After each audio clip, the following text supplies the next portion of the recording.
હેતુ હતા એ હાલ્યા ગયા ને ઘાયલ ઘરમાં રહ્યા, સાજણ તમારી શેરીએ અમે ગળીને ખાતર થયા. તમે હાસ્યમાં શિરમોર છો, ટોપ પર છો, ટોચ પર છો, તો તમારા જીવનની કરુણતા શું?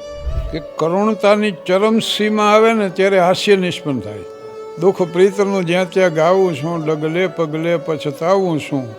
આ ઠોકર જો કે વસમી છે, પણ ખાઈ જવામાં લિજ્જત છે. સુખ એટલે શું તમારી દ્રષ્ટિએ?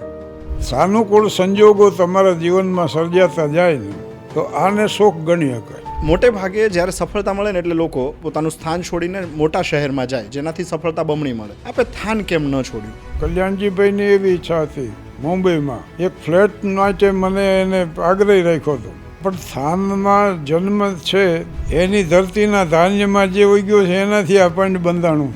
તમે જે ટોચ ઉપર બેઠા છો ત્યારે તમને તો આયોજકે પૂછવાનું જ ન હોય. અત્યારે જે ચાલતા હોય એ ચાર્જ પ્રમાણે લાખો રૂપિયા આપવા જોઈએ. ક્યાંક આયોજકો તરફથી અન્યાય જેવું ન થાય? પૈસા માટે